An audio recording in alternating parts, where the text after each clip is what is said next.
Assalamualaikum warahmatullahi wabarakatuh. Ketemu lagi di Cekeri Cerita Angker dan Misteri. Kali ini saya akan bercerita dari curhatan arwah penasaran korban tumbal proyek pembangunan gedung.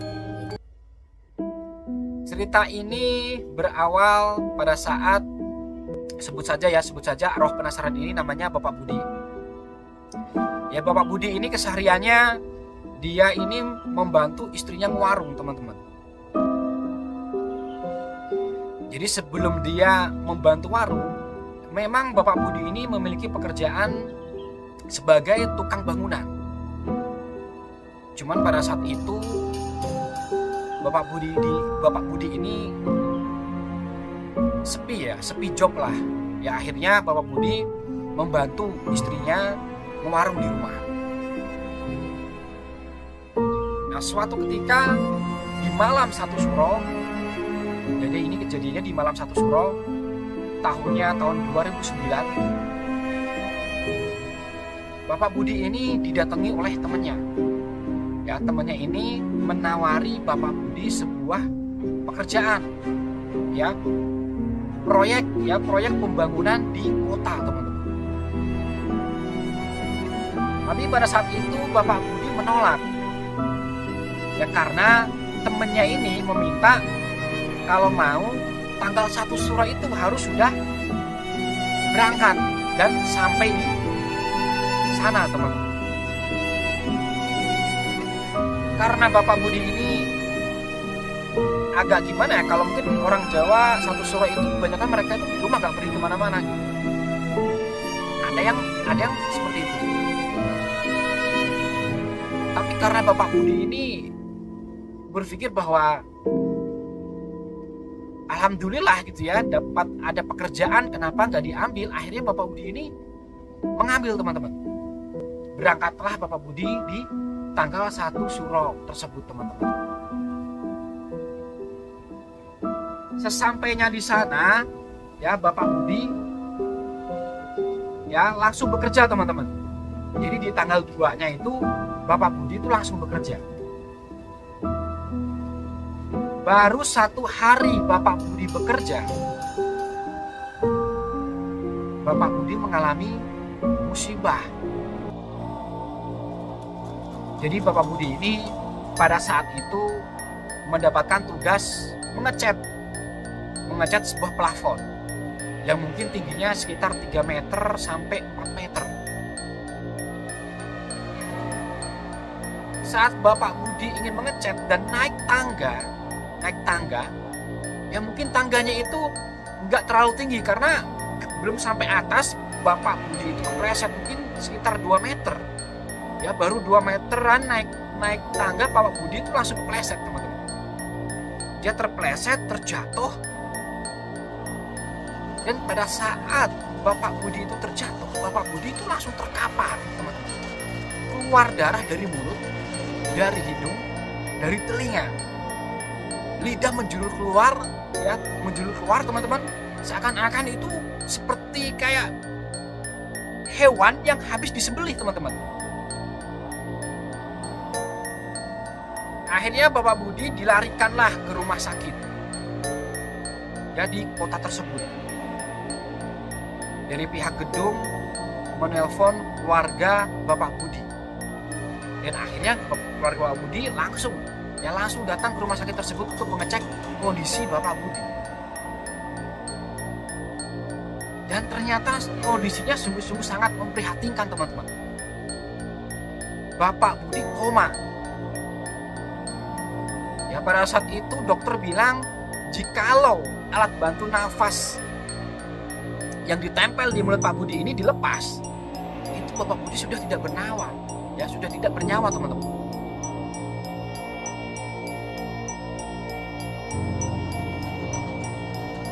Dan dari pihak gedung, menurut saya kalau kita berpikir positif ya, teman-teman, dari pihak gedung ini sudah sangat luar biasa baik.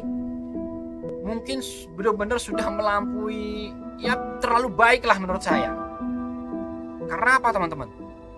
Ya pada saat itu ya Bapak Budi itu baru kerja sehari ya sehari di sebuah gedung itu, Bapak Budi itu dirawat di rumah sakit ternama lah di kota tersebut dan ditempatkan di ruang VVIP, teman-teman. Ditempatkan di ruang VVIP, teman-teman. Itu di sebuah rumah sakit besar, teman-teman. Rumah sakit ternama di kota tersebut. Dan dari pihak keluarga diberikan santunan sebesar 15 juta cash oleh pemilik proyek gedung tersebut. Entah pemilik proyek ataukah pemilik gedung tersebut. Tapi dikasih uang cash, teman-teman. Sungguh luar biasa menurut saya, teman-teman. Ya, karyawan ya mengalami kecelakaan, baru kerja sehari tapi sudah mendapatkan fasilitas yang sangat luar biasa kalau kita berpikir positifnya. Gimana menurut teman-teman? Ada nggak yang seperti itu? Ya, menurut teman-teman kira-kira ada nggak yang seperti itu? Baru kerja satu hari mengalami kecelakaan, ditempatkan rumah sakit besar dan ditempatkan di ruang VVIP dan diberi santunan 15 juta.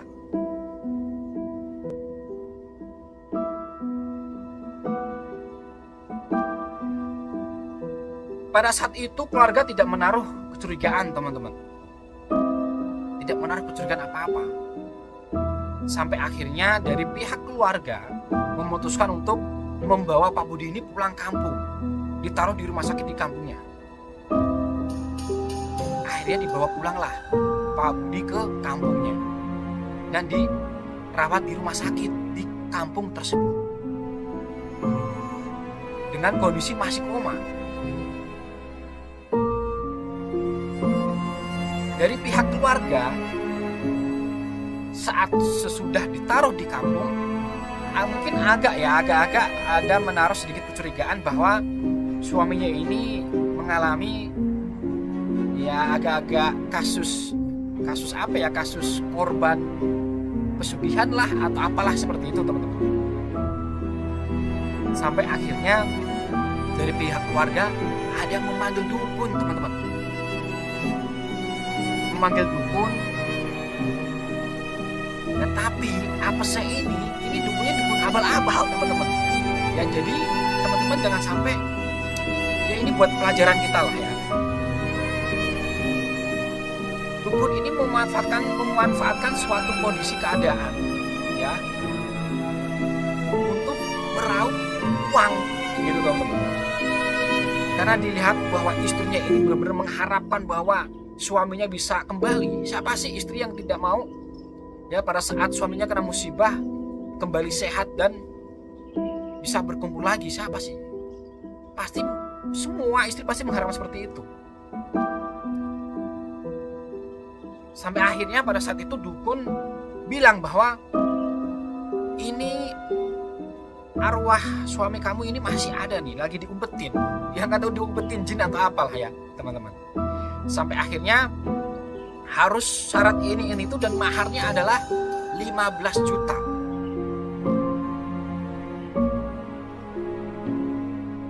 Tapi pada saat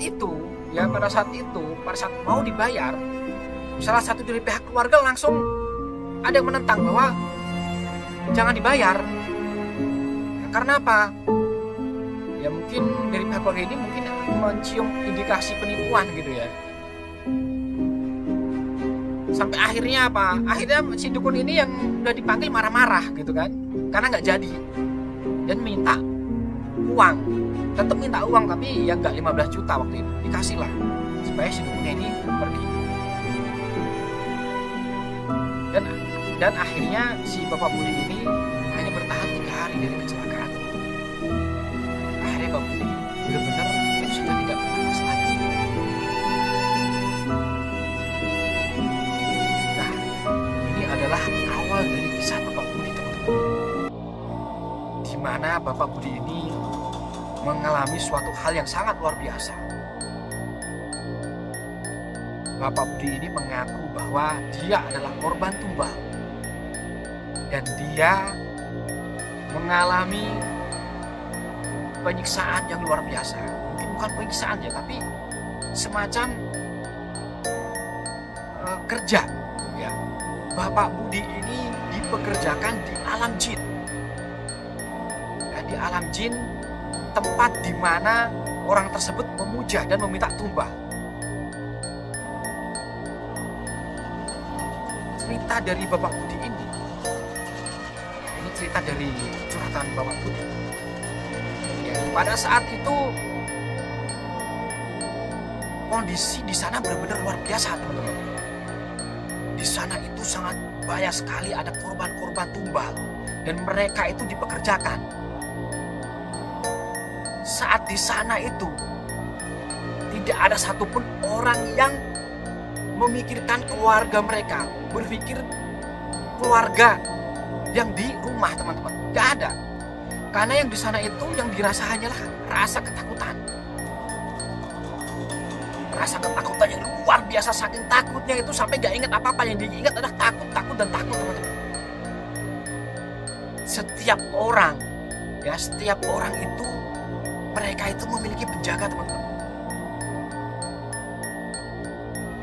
Penjaga dengan semacam baju kerajaan. Mereka menggunakan cambuk dan pegang tombak, teman-teman, untuk mengawasi para pekerja tumbal-tumbal dari yang korban-korban tumbal, teman-teman.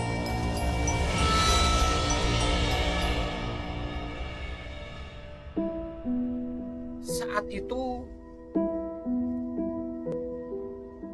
ada keluarga yang masih curiga dengan misteri kematiannya Bapak Budi, teman-teman. Sampai akhirnya keluarga tersebut mencari informasi mengenai kematian korban tumbal.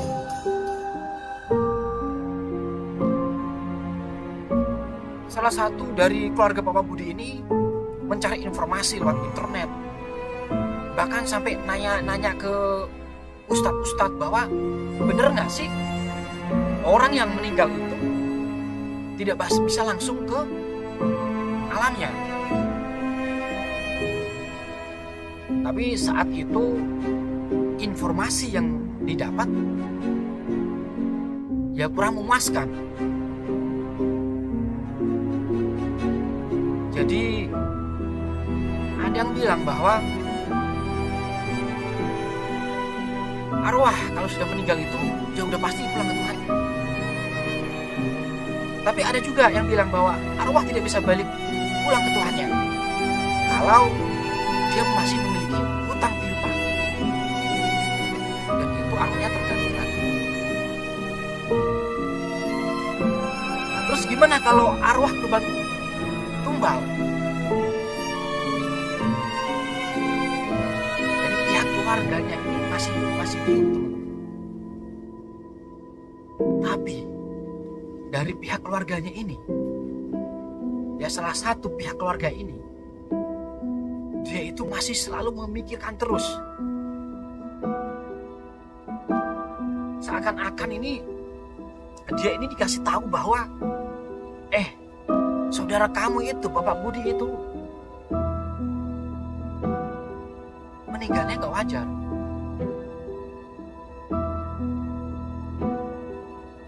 Sampai akhirnya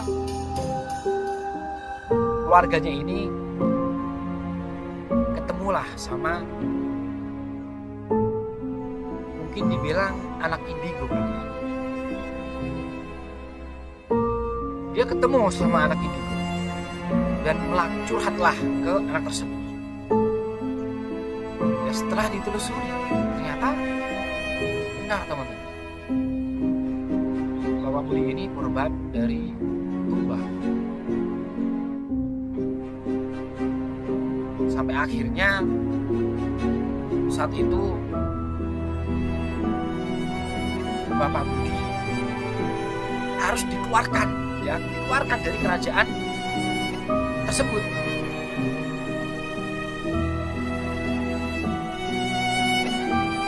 saat ya sebut saja anak ini adalah namanya Pak Sony lah ya. Nah, Pak Sony ini ingin berniat membantu Pak Budi yang menjadi korban tumbal. Akhirnya saat itu dipanggillah arwah dari Pak Budi. Saat Pak Budi itu dipanggil arwahnya masuk ke dalam tubuhnya Pak Sony, Bapak Budi ini nangis teman, nangis ketakutan. Yang dirasa hanya takut dan takut, dan tidak bisa jawab apa-apa teman. Dia hanya bilang takut dan nangis sampai keluar ingus.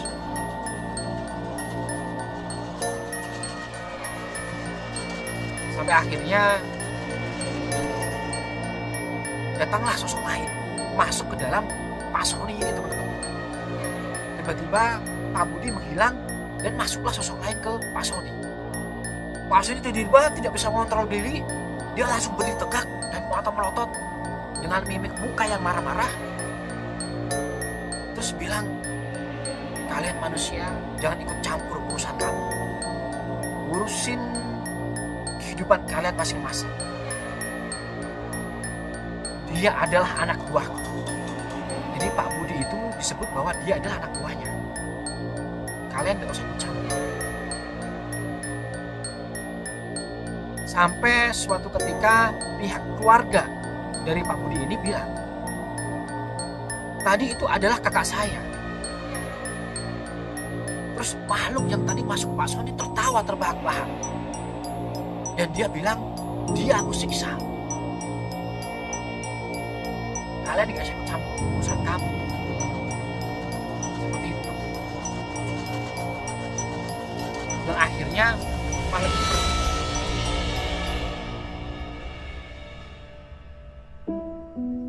Dan pada saat makhluk itu pergi,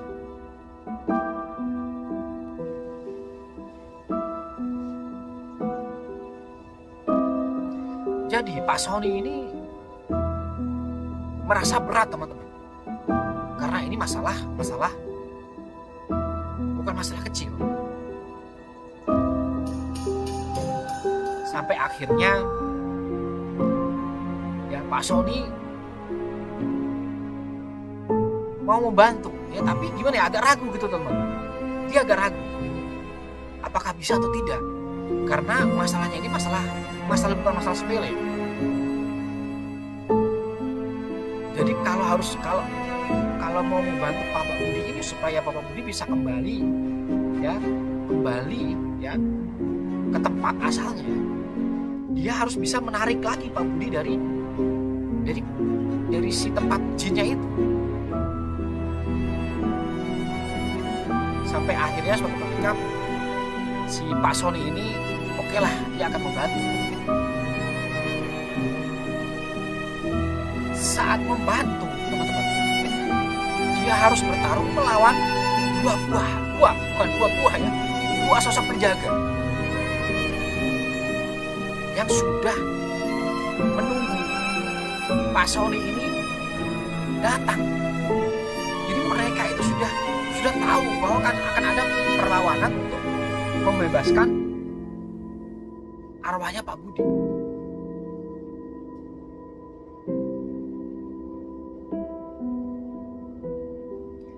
Jadi pada saat itu Pak Sony bilang, di saat nanti mau melakukan pembebasan, pihak keluarga dari Bapak Budi semuanya dikumpulkan ya, dan membaca surat Yasin secara bersama-sama. Pada saat itu akan langsung bergerak mencoba menarik Bapak Budi ini. Setelah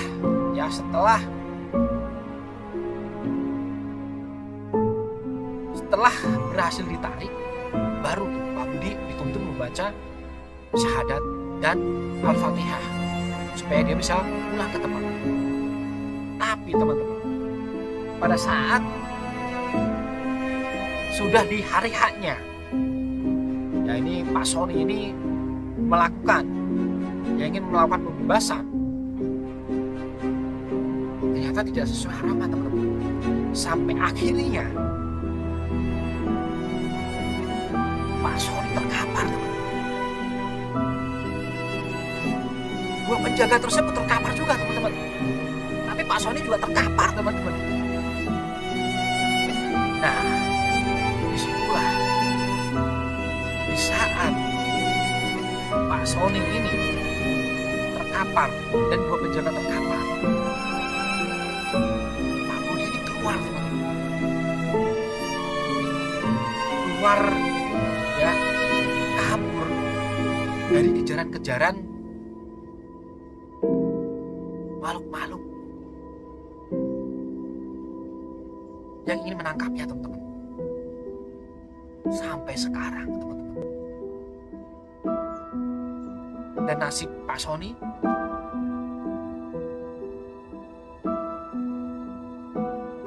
jadi terkapar dan sudah tidak punya tenaga lagi teman-teman. Dan saat beliau tersadar, dia sudah tidak sanggup.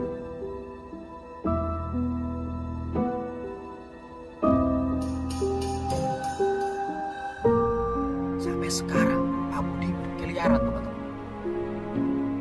Dia mencoba selalu bersembunyi dari kejaran-kejaran makhluk yang mengejar untuk menangkapnya kembali, dibawa lagi ke sana teman-teman untuk bekerja.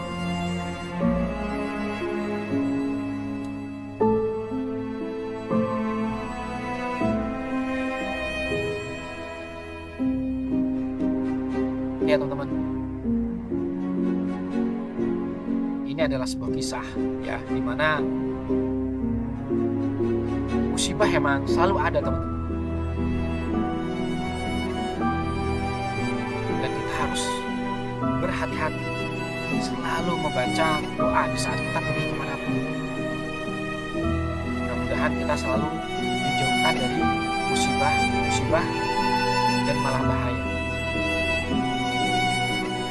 Teman-teman, itu sedikit kisah. Dan jika teman-teman ada niatan untuk membantu Pak Budi, kita bisa komen di bawah. Ya, cukup sekian cerita dari saya. Terima kasih. Assalamualaikum warahmatullahi wabarakatuh.